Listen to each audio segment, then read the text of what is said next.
Tonight on Reporting Scotland, police name the Italian tourists and 3 friends on their way back from a country music club who died in a car crash in Murray last week. Every time when everybody went away from the club on a Thursday night, we would say to them, now, safe journey home.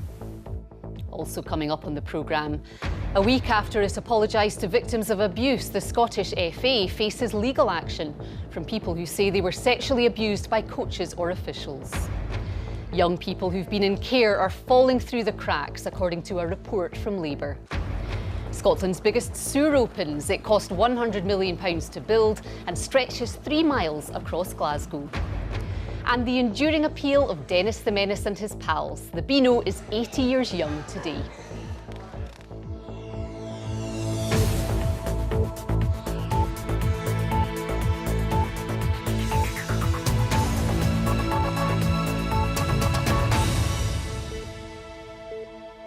Good evening. Friends and families of 5 people who died in a car crash in Murray last week have been paying tribute to them.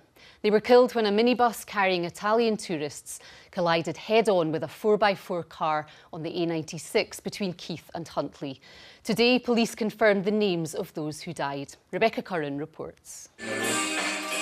One of the victims of last week's horrific crash, seen here on the far left, doing what she loved, line dancing. Evelyn Colley and her 3 friends were travelling back from a gathering of Elgin Country Music Club when it happened. Oh, she's up. Quite have a dance. Yeah. Friends are still getting over their shock. This couple were among the last people to see the group before they embarked on their journey home. Just couldn't believe it, that they'd only left a short time previous. Our first reaction was, oh, please, that it isn't anybody that we know. Every time when everybody went away from the club on a Thursday night, we would say to them, now, safe journey home. Ted Reid's family say he was a devoted husband, dad, granda, brother and friend. Evelyn Colley's family say they've lost a beautiful lady. Ted and Evelyn had been travelling with their friend Audrey Appleby, who also died. Police are still trying to establish what caused the crash between the minibus carrying Italian holidaymakers and the 4x4. The family of the youngest victim, 4-year-old Lorenzo Ciucciola, say he filled their lives with joy. Also travelling in the bus was Frances Saliba Patani. She died on her 63rd birthday. Her family say she was a loving wife and caring mother and grandmother. Floral tributes have been left at the scene as many communities come to terms with their loss. It's going to be a very sad start to the next night. We'll have a couple of minutes silence for them and they can all have their thoughts, and that's it. Just go forward and keep going. Some of those who were injured are being treated here at Aberdeen Royal Infirmary. One woman who was travelling in the minibus is in a critical condition. Police say they want to speak to anyone who witnessed the crash and those with dashcam footage as they try to piece together what happened. Rebecca Curran, Reporting Scotland, Aberdeen. The Scottish FA is facing legal action from a number of historic child sex abuse victims. At least 6 people who claim to have been abused by coaches or officials have launched the action following the release of an independent report commissioned by the SFA itself. Well, our senior football reporter Chris McLaughlin joins me now. And Chris, what do we know? Well, Laura, we reported on this independent review last week, commissioned by the SFA themselves. It was set up to look at failings in the past, what could be learned from cases of historic child sexual abuse. 95 recommendations in total in that report. This is what the Chief Executive of the Scottish FA had to say to me on Thursday after the report was published. I would absolutely offer a sincere apology to anybody who's been a victim of any abuse in Scottish football. And I think they should take comfort from the fact that we have undertaken the review. We commissioned it ourselves to understand the lessons from their experiences and others' experiences to equip us to be best placed moving forward. Now, one damning part of that report referred to the fact that the Scottish football's child protection policies, the structures, were, quote, not fit for purpose. Now, that has led to a group of 6 victims, at least 6 victims, coming forward to begin a civil action against the SFA through Thompson Solicitors. Patrick Maguire from that firm, talking about the SFA, said due to their incompetence and at times willful disregard, criminals of the worst kind preyed on youngsters who only wanted to play football. He went on to say the legal action for compensation is, in his words, part of the process of seeking justice. Now, as of today, no legal papers have been received by the Scottish FA. They are making no further comment. On top of that, my understanding is that there are at least 2 top-flight Scottish football clubs who are also dealing with similar civil cases, in cases where people from the past say that they are liable for what's happened to them through child sexual abuse. There may well be more, but certainly this dark period that Scottish football is going through, due to a very dark period in its past, shows no sign of passing through. Chris, many thanks. 3 men who murdered a man in a row over £20 have been jailed for life. Jason McHugh was attacked in a busy park in Straven last July. He was stabbed 3 times, once through the heart, because he owed money to his killers. 51-year-old James Cook, his 28-year-old son Jamie and 49-year-old Peter Brown were convicted of murder following a trial at the High Court in Glasgow. Fire crews have been dealing with a blaze at a derelict school in the Crookston area of Glasgow. The fire broke out this afternoon at the former Howford School. Smoke was seen rising from miles around. Emergency services at the scene say there were no injuries. Police say they're increasingly concerned for a 48-year-old woman who went missing after a night out with friends in Dumfries. Lynn Tyson was last seen in the White Sands area about 3 o'clock yesterday morning. She's described as tall and slim with blonde shoulder-length hair and was wearing a black and white striped top, black skinny trousers and black sandals. Too many young people in care are falling through the cracks when they reach adulthood, according to Scottish Labour. The party says young people who've had experience of care are more likely to die younger, and that there's a patchwork of provision for a flagship government policy. The Scottish Government says it'll look at the findings. Gillian Sharp reports. I went into care when I was about 13, due to difficult circumstances at home. Behind any policy are individual lives. When her placement broke down aged 16, Rosanna had to present herself as homeless. It was absolutely horrible. I didn't like it one bit. I felt unsafe, unsecure, and I was just alone really. But I wouldn't down on my experience now. I would actually look at it in a positive because of me having to be so independent and grow up so much more.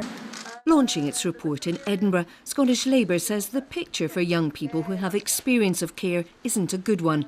Information from some councils, it says, suggests that uptake of extra care until the age of 21 is patchy. The human cost of this is immense. It means young people dying far too soon, and if they live, it means poorer mental health, poorer physical health. They're more likely to be homeless, more likely to be exposed to addictions, and we all pay the price of that through our taxes. I think we also have a moral duty to act. These are our children. We're the parents as the state. We are absolutely determined to improve this situation, and in fact one of the most positive things that's come from all of this is that the voice of care experienced young children and care experienced young people is very, very, very loud in all of this improvement that we're doing. There are calls too to look at the care system in a different way. In the medium to longer term, there has to be a different way of delivering care, and that's where Scots opening their hearts and homes for this to happen, and that's where the government can give support.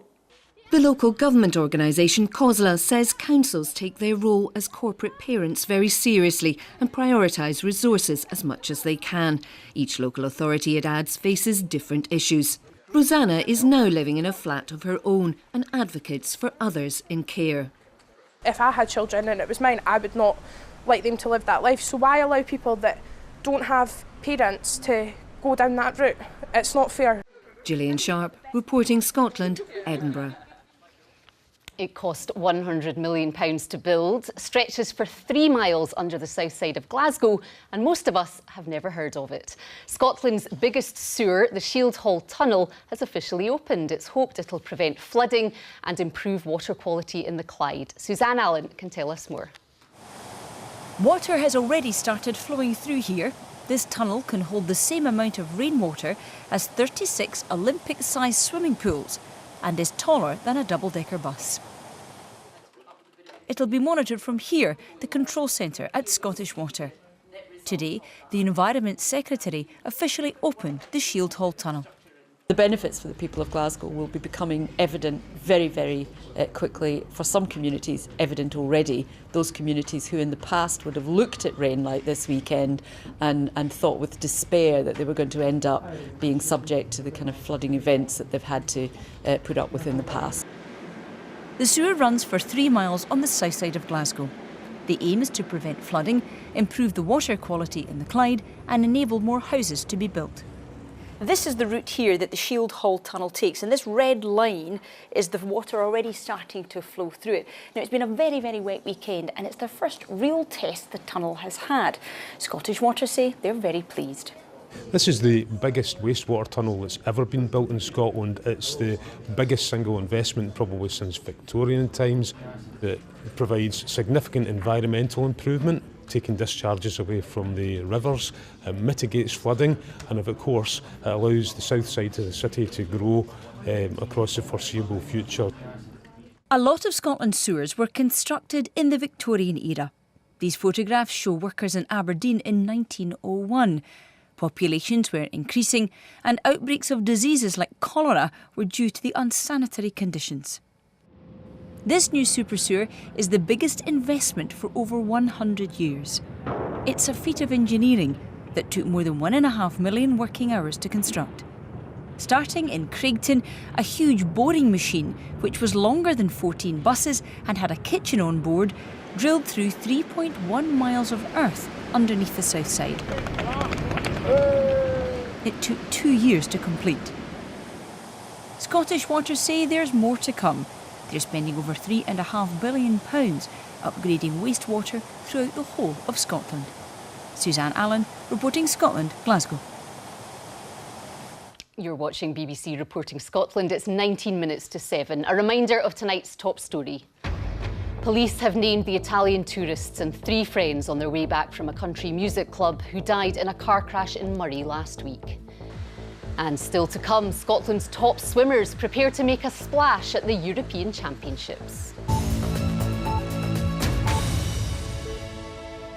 Glasgow City Council is warning of a potential humanitarian crisis if hundreds of former asylum seekers in Glasgow are evicted from their homes. Landlord Serco is issuing notices to 6 individual cases, saying that their locks will be changed in 7 days' time. Katie Hunter reports. Nearly 5,000 asylum seekers live in Glasgow. Serco is responsible for housing them on behalf of the Home Office. Grace came to the UK from Africa. Her asylum claim's been rejected and she's exploring other legal options. We're protecting her identity. I am so scared, to be honest. I can't really explain exactly, but it is. You don't know where you are. I mean, where am I going to put my head next? If I'm not going to have a roof over my head, where am I going to go next? More than 300 asylum seekers in Glasgow have had their applications rejected by the Home Office. Serco is giving 6 of these people 1 week to leave their properties before the locks are changed. Campaigners fear more will follow. There's been no discussion, no consultation, and also, very importantly, this, as far as we are aware, is potentially illegal. Not so, says Serco, which points to legislation stating it doesn't need to obtain a court order to enforce eviction. Serco says it sympathises with the plight of the former asylum seekers involved in these cases, but that it can't go on providing free accommodation indefinitely. In a statement, the company added, each of these former asylum seekers have been refused the right to stay in the UK by the government, and the Home Office does not fund Serco to provide them with accommodation. The Home Office said it is right to prepare for someone's removal if they don't have a lawful basis to stay in the UK and are not pursuing an appeal. This evening, SNP, Labour and Green Party politicians from Glasgow have written to the Home Secretary, urging him to prevent a humanitarian crisis. We would ask that Serco and the Home Office look to halt this protocol so that we can have some meaningful engagement with stakeholders, with the Home Office, with Serco, around how we can best mitigate and support people who don't have leave to remain in the city. Campaigners supporting asylum seekers say they'll look at legal action if the evictions go ahead. Katie Hunter, reporting Scotland, Glasgow. Rangers Football Club face a legal bill of around £500,000 after backing down in their bid to end a merchandising deal with the retail giant Sports Direct. A judge told the two sides they should now make peace after they'd reached a settlement. Our business correspondent David Henderson is at Ibrox for us now. And David, what more do we know then about this legal action?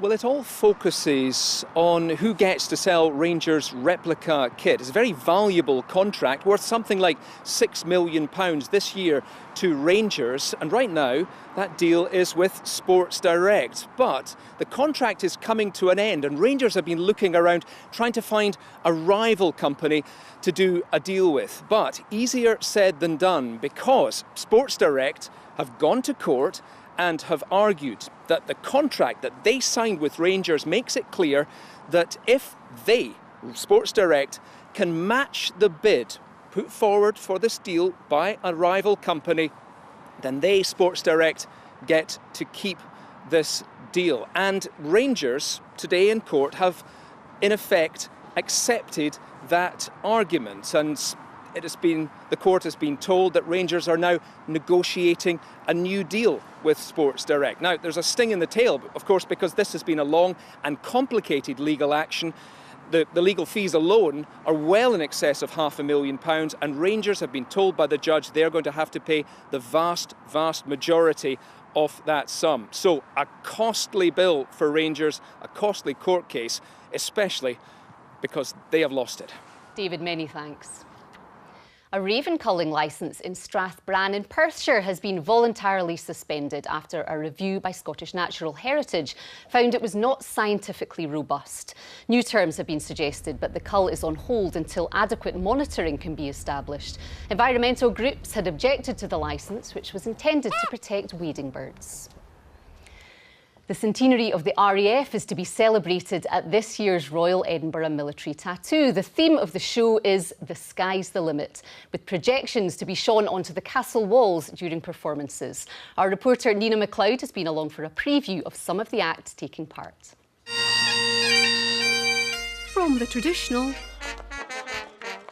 to the not so traditional, an international cast of performers are taking part in the event, which runs throughout August. This is just a flavour of what audiences can expect at this year's Tattoo. And with over 1,200 performers, organisers hope the event, now in its 68th year, will be the best yet. And its global appeal continues to grow.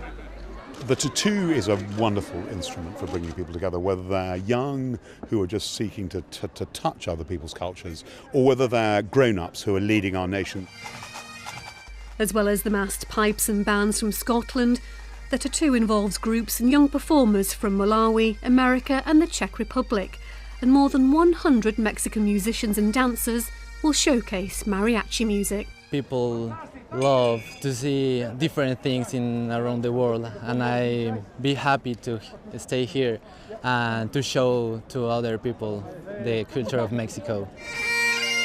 All the performers have now arrived in the city, and the organisers are just putting the final touches to the show in preparation of Friday's opening. Nina MacLeod, reporting Scotland, Edinburgh.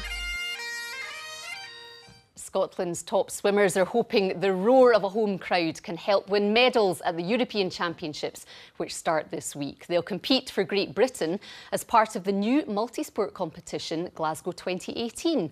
For some, it's a very happy return to the pool where they achieved Commonwealth success. Amy Macbeth is in Stirling with one such athlete. I'm here with one Scottish swimmer who has an extremely impressive medal haul of World, Olympic, Commonwealth and European titles, and hoping to add a few more in Glasgow at the Championships coming up. Duncan Scott, what are memories of Glasgow 2014, the Commonwealth Games, where you were in the relay team, that's right. What was it like being in that pool? What was it like with that crowd around you?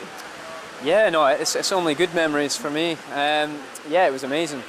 You know, I sort of slithered onto the team, you know, as a youngster, 16, 17 years old. But yeah, to be a part of that team and pick up a silver medal at a home crowd, yeah, it was amazing. And to be on that team was a huge sort of, you could sort of say, the start, and it really sort of helped me progress as a young swimmer. You've taken World, Olympic and a record Scottish medal tally this year at the Commonwealth Games in Australia.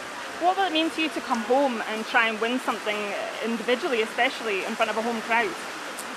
Yeah, obviously Commies was, you know, it was obviously everyone enjoyed it. You know, Commonwealth Games, it's known as friendly games. You know, it was amazing.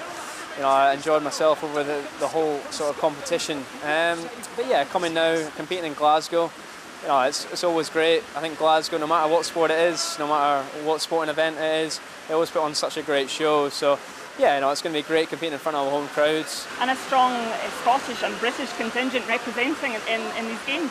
Yeah, definitely. I think we've got around 10 or maybe more Scots in the team, so that's obviously great. But the British team in general is looking very, very good. So yeah, you know, just about every event we're going to have medal hopes and be cheering on the sidelines, trying to get a medal out of every event. So yeah, it's going to be great. And you know, some of the relay teams are going to be very good as well. You know, we've got some great experience in some of the men's events, but you know, some of the women's relays are really coming on as well. And you know, in the Europeans, we've got some mixed relays. So yeah, it's going to be great. Well, very best of luck with that, Duncan. It all kicks off on Friday in the east end of Glasgow at Tollcross Pool. Tickets are still available for those who want to get up close and smell the chlorine. Of course, BBC Scotland will bring you all the coverage. Andy Murray admits his expectations are pretty low as he prepares to return to competitive tennis this evening. He'll play Mackenzie McDonald in round 1 of the Washington Open. The former world #1 is now 832nd in the rankings after his long injury layoff. It's obviously not where I'd want to be ranking wise, but you know, the good thing is, like, when you're right up at the top of the game, it's like it's not easy just to move up one spot. Like now, like if I win a couple of matches here, I could move up 300, 400 spots in a week, which is nice. So hopefully I can get back up there quickly. But it sort of feels like I'm kind of starting from scratch again. You know, and obviously not been in that position since I was kind of 18. So I'm looking forward to it. It's going to be hard, but it should be fun. Its comic characters have entertained generations of kids, young and old, and today the Beano celebrates its 80th birthday. It once sold millions of copies a week, and as proof that its appeal endures, sales are on the rise. Andrew Anderson reports from Beano HQ in Dundee. I only tie him on his lapel. Beano number 3945, the 80th birthday edition. The Beano is Britain's longest running comic. Before the Beano, comics had few pictures and a lot of words. That would all change. The Beano's cast of comic characters wanted a huge number of readers. At its height, it sold 2 million copies a week. The original team turned everything on its head, you know, and made the focus upon picture stories, humour, and the key point and all of that was the heroes were all kids. Dennis the Menace first appeared in 1951, eventually taking over the front page. Across the road from the Beano offices, the Bash Street Kids appear to have taken over Dundee's McManus Art Gallery. And to mark the comic's 80th anniversary, they've even renamed the McManus the McMenace. Inside, youngsters from the High School of Dundee. It was the inspiration for Bash Street, but the behaviour here, thankfully, is nothing like Plug, Fatty or Toots. My favourite character is Dennis because he's really mischievous and I really like his spiky hair and his sweater. I like Walter because he's very mischievous and tries to get Dennis out of his way. Minnie the Minx. Why'd you like Minnie? Because she's naughty. This exhibition's proved almost as big a hit as the comic itself. A lot of older people saying it's brought back brilliant memories, and lots of kids maybe pointing out some of the newer characters that maybe the older people don't know. So it's been a really, really good reaction so far. I've never heard of it. Ah, yes. The Beano's characters have moved with the times. Dennis is a TV star, and of course the comic's online too. So what is the secret of its long success? We speak to kids every single day. And they tell us what they love about Beano, but they'll also tell us right away something they don't like. And all our best ideas always come from kids. So happy 80th to the Beano, and here's to another 80 years of mayhem. Andrew Anderson, reporting Scotland, Dundee. And there'll be many more, I hope. Now, let's get the weather with Christopher. The novelty of the rain's wearing off now, frankly. A little bit, thank you very much indeed. Hello there. Some sunshine for some of us today. Lovely photo by one of our weather watchers near Invergordon, but elsewhere a mixed bag, and the week ahead a mixed bag really. High pressure to the south of the UK, but we're to the north of it, and that means weather fronts, weather systems coming in off the Atlantic, so spells of rain, some wind, but equally some sunshine at times too. Now, through the course of this evening, we're watching some wet weather push up eastern parts of the country in towards the Northern Isles overnight. Elsewhere, it becomes mostly dry, with long clear spells. Overnight temperatures around about 9 to 12 Celsius, and certainly to start tomorrow, a fairly dry start but a fairly cloudy start. Some early showers through Shetland, but those soon go, and plenty of sunshine for the Northern Isles. Elsewhere through the course of the day, cloud building in the west with outbreaks of rain through the Hebrides and parts of west central Scotland and indeed the southwest by mid-afternoon. This is the picture at 4 o'clock on Tuesday. You'll notice the further east that you are generally dry and some sunshine through the Lothians up towards parts of Tayside. The best of the sunshine, though, northern Aberdeenshire in towards the Moray Firth, and here up to around 20 or 21. Behind me, though, fairly cloudy, outbreaks of rain you can see there through the Minches and a strengthening south-southwesterly. Rest of the afternoon into the evening, fairly cloudy, still quite breezy, outbreaks of rain. And then it's midweek, and Wednesday looks mostly dry, fairly cloudy, the odd perhaps light shower in the west, and temperatures similar, up to around 18 to 20 Celsius, some sunshine at times, lighter winds.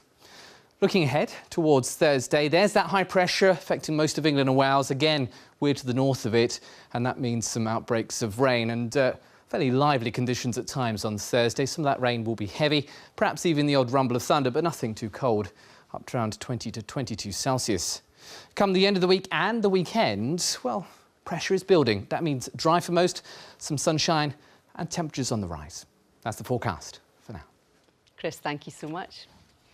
And now a reminder of tonight's main news. The UK Supreme Court has ruled that legal permission will no longer be needed to withdraw treatment from patients in permanent vegetative state, providing both families and doctors agree food and liquids can be stopped to allow such patients to die.